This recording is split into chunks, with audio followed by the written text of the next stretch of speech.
All right, guys, welcome back for section 5 of our cybercrime course. And this is one of my favorite sections because in this section we get to talk about the history of cybercrime, which is one of my kind of favorite subtopics within the genre. So, the history of cybercrime really starts even before computers, right? So, computers didn't become really a household thing until, say, the late 70s, early 80s. So, prior to people being able to have computers in their house, computers existed essentially only in like big businesses, universities, the military, places like that. So there weren't a lot of opportunities for people who are interested in computing to actually get their hands on a computerized system. So one of the kind of analogs that they used, one of the substitutes for computers that they used was actually the phone system. And back, in the, oh God, up until the 90s, the phone system was controlled by tones, like sounds, right? And if you knew what you were doing, you could use different tones to do different things within the phone system.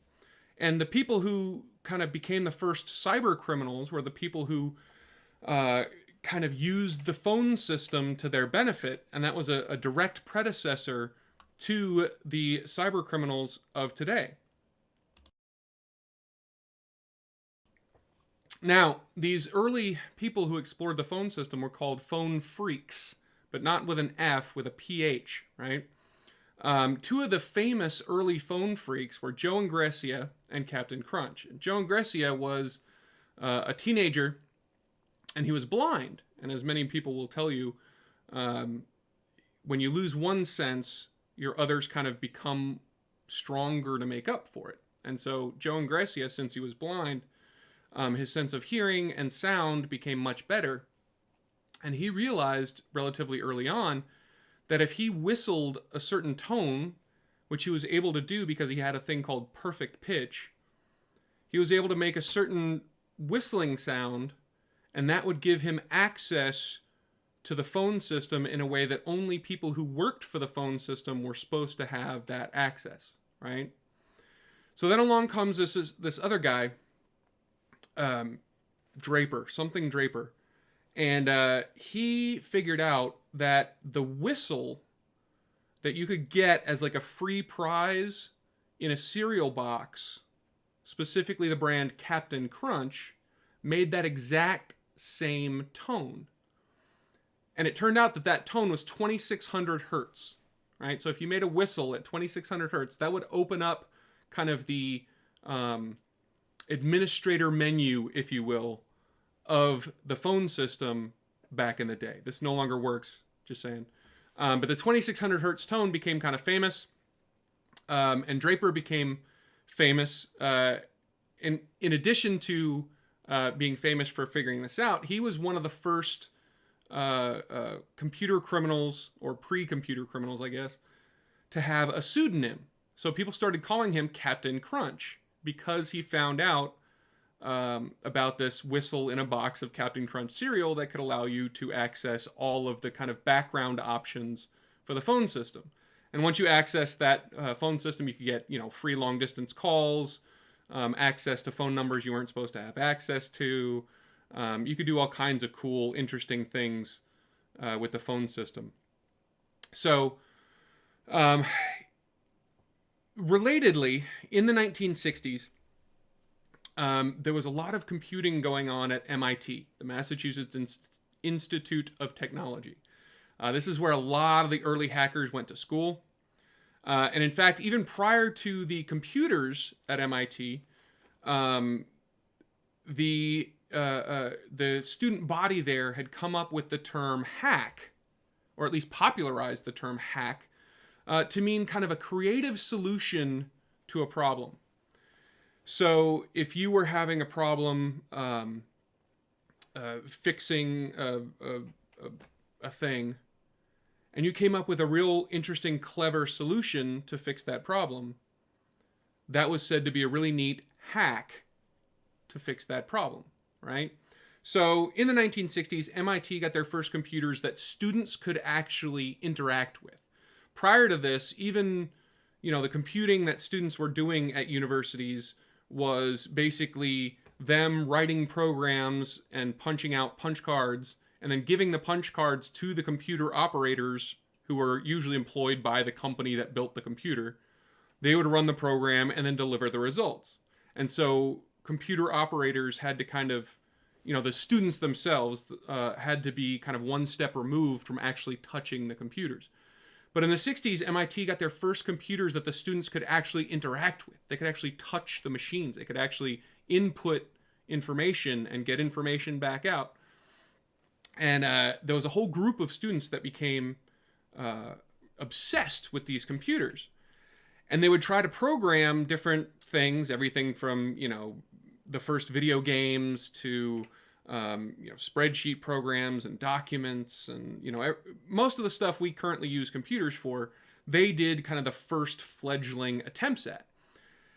And even these computers that were millions of dollars at the time didn't have a lot of memory, so they would have to kind of do these things in their programming in as little of space as possible. So if you could accomplish a certain goal with, say, 20 lines of code, well, that might be seen as average. But if you could accomplish that same goal in 10 lines of code, that was a really neat hack, and you became known as a hacker. And this group prized the ability to hack computer code more than anything else. It didn't matter what your grades were, it didn't matter how old you were, it didn't matter your race or gender. All that mattered was your ability to hack, i.e. solve problems in a creative way with these new computers that MIT had. And so this group created kind of what became known as the hacker ethic. And there's a great book about this. It's called Hackers by Stephen Levy. Highly recommended this book. And it goes into much more depth about this. But there were, 8 or 10 parts of the hacker ethic, but it was things like information needs to be free. The hackers of MIT in the 60s hated the concept of passwords and locks and barriers. They wanted all the information they could possibly get because it was only with all the information that they needed that they could kind of perform these really interesting and novel and creative hacks to make their programs better and thus make the computers better, right? So late in the 60s, the Advanced Research Projects Agency for the U.S. government and 4 universities in California and Utah teamed up to network their computers together. And this is a really interesting process because prior to this, computers, if there was any kind of connection between computers, they had to kind of both be in the same place, right?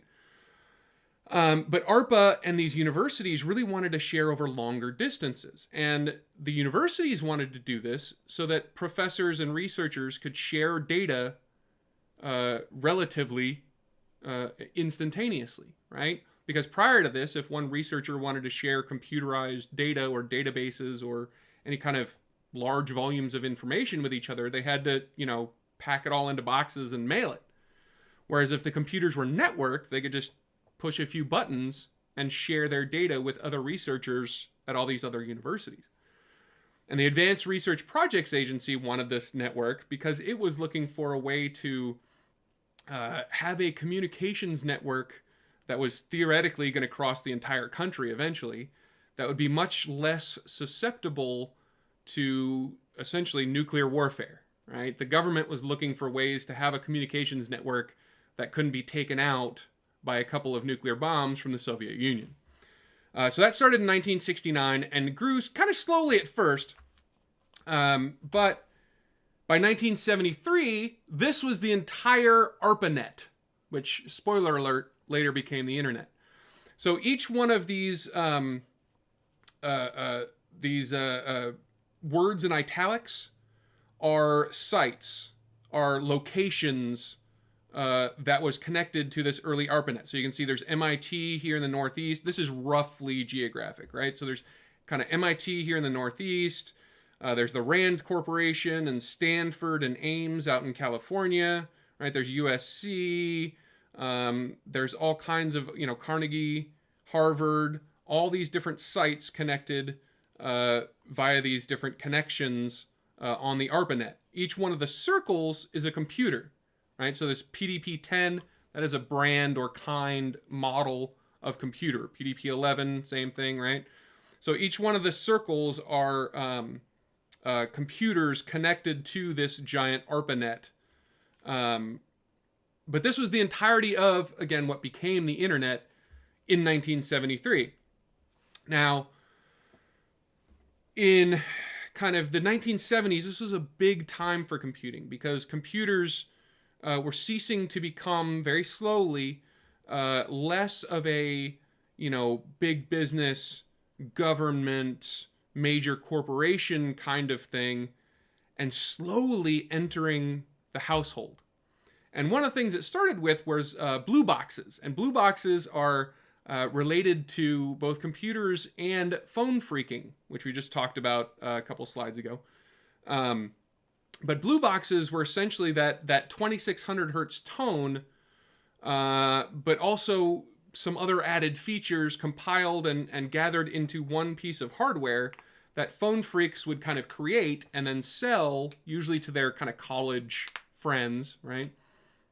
And then these college friends, without knowing actually how they worked, could just plug them into a phone system and get, say, free long distance calls, right? And, kids these days with their cell phones, they don't understand, but long distance calls used to be really expensive.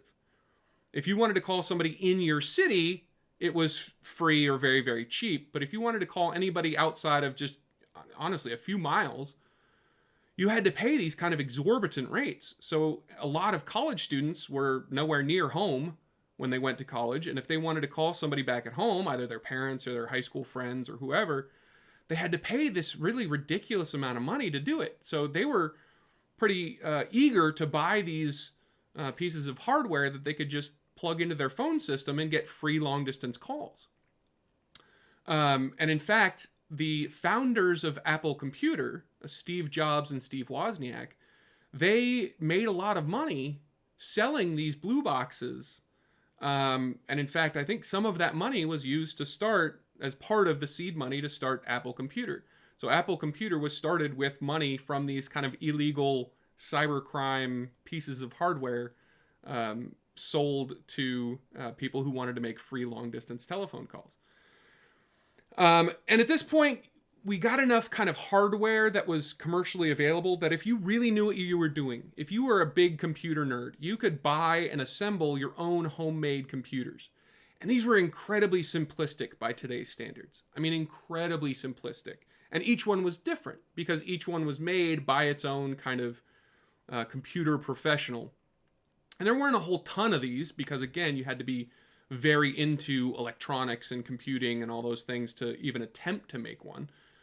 But in populous areas, there were kind of clubs where people would show off their different computers and what they were able to do and the cool features that they had programmed in and the hardware that they had gotten to work together. And then in the kind of the mid 70s, for the first time, there was a commercially available home computer. And you could send a check to a certain company called Altair, and they would send you, well, not really a computer. They would send you the pieces of a computer, and you would have to assemble it yourself. Right? And if you were this was before I was born, but the thing I learned or the thing I heard was if you were an experienced electrical engineer, you could put one of these things together in about 40 hours worth of work. If you were not an experienced electrical engineer, it would take you a lot longer, right? But these things sold like hotcakes. I mean, a kit to make your own computer, you could have a computer in your house, right? This was huge. But also keep in mind, even if you successfully conglomerated this thing, even if you successfully installed everything, got everything working, this was not a computer that you or I would recognize today. This was just a box with some lights and switches on it. There's a picture of it there in the lower left-hand corner of the screen. That is the entire Altair 8800. Notice there's no monitor, there's no keyboard, there's no mouse. It's just a box with some lights and some switches on the front. That's it. That's what your money got you. That's what those hours and hours of assembling the thing got you, was that box. And if you wanted it to do anything else other than what those lights and switches could do, you had to program it yourself. You had to attach the hardware yourself. You had to figure out how all this worked, and to add anything onto that. There were lots of companies, though, that started up to make accessories for these Altair computers. So, for instance, one of the first products that Bill Gates ever sold was some RAM modules that you could add to your Altair 8800 to give it a little bit more memory. Now, home computers didn't really become even remotely close to what we would think of as a computer today until the late 70s, when Apple Computer came out with the Apple II.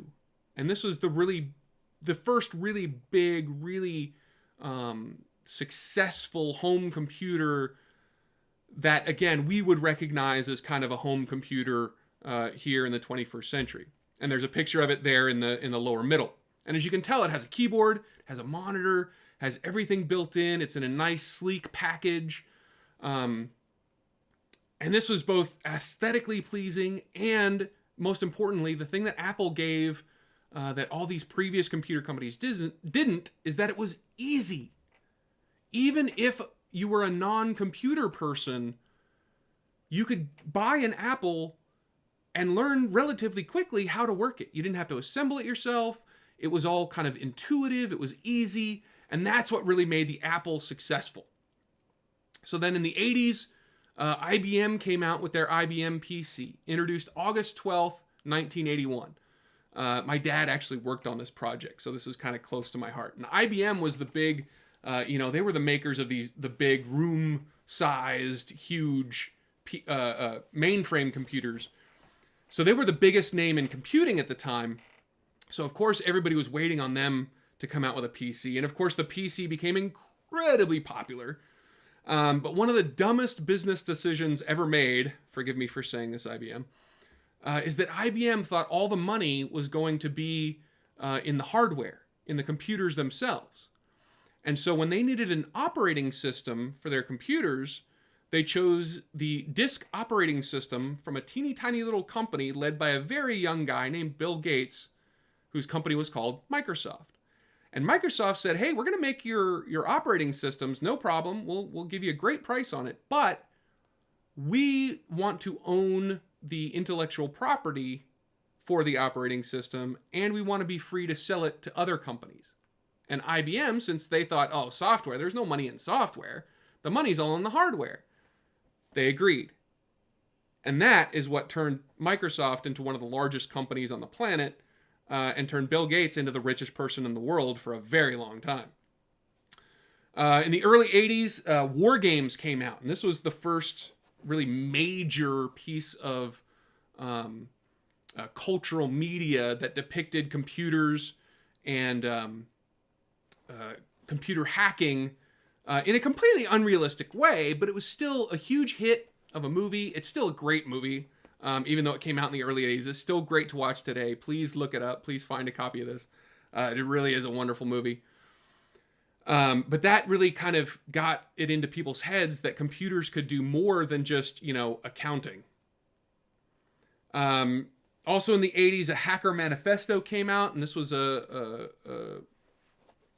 relatively short little philosophical treatise on computers and hacking and information. You should look it up, read the whole thing. And that is kind of demonstrating the philosophy and the worldview of the computer crowd at this time in the mid-80s. In the late 80s, there was the first major internet virus, because the internet had grown to about 100,000 people by the late 80s, right? 100,000 different computers, I should say, not people, but 100,000 computers were connected to that ARPANET/internet by the late 80s. And the first major internet virus was called the Morris worm. And the Morris worm was released, I think it was 1988, and named after its creator, whose last name was Morris.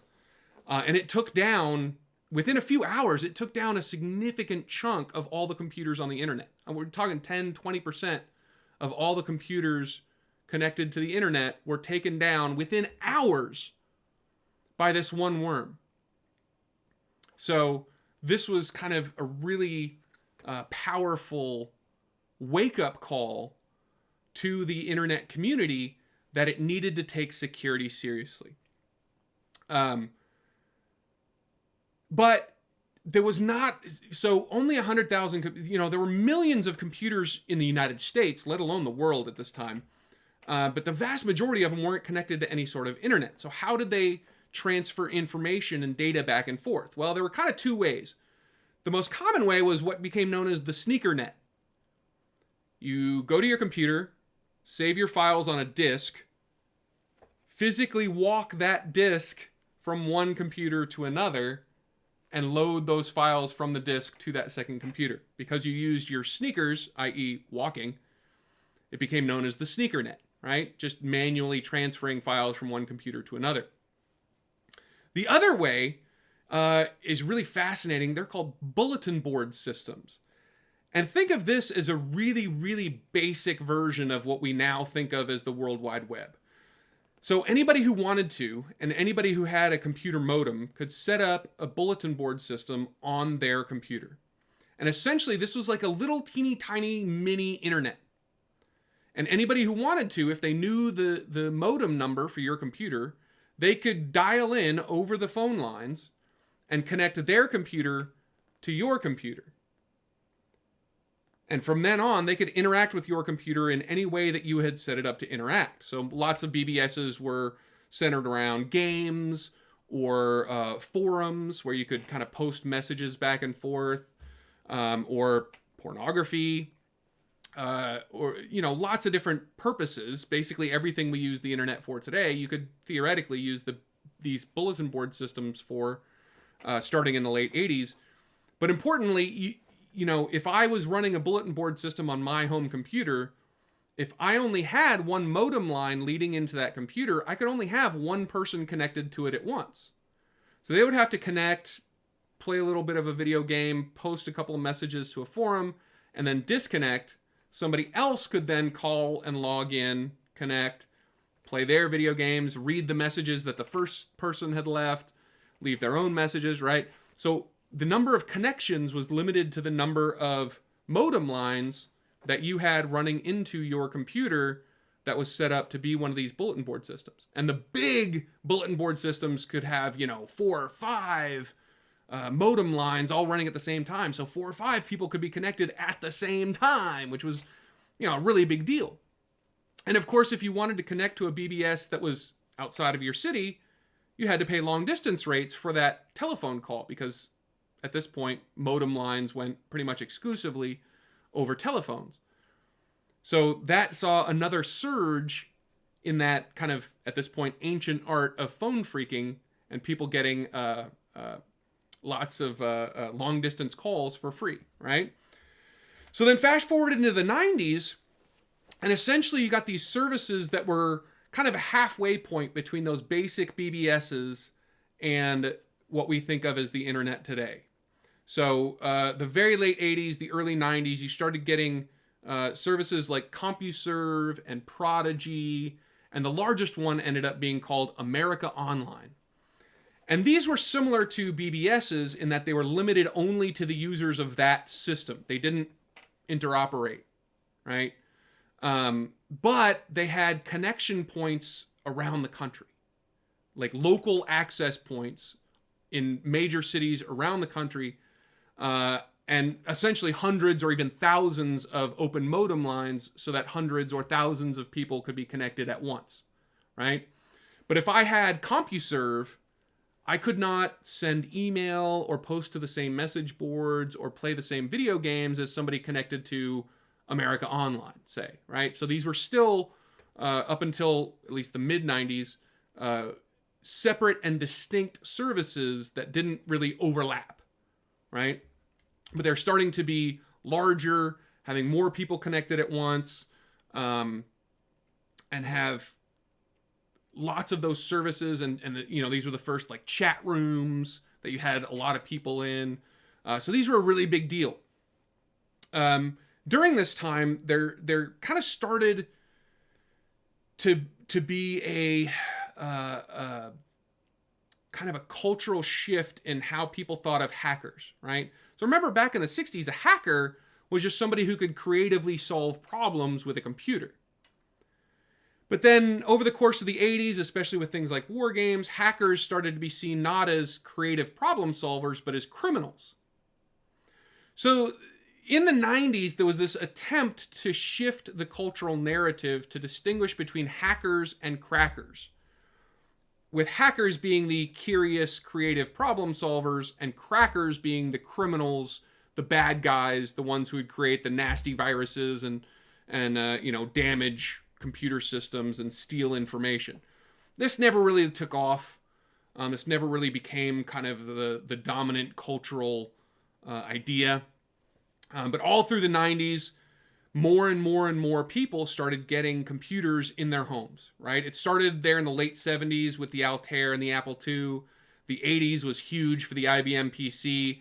By the 90s, there were dozens of different computer systems that had basically, by the 90s, you get essentially two different kinds of computers.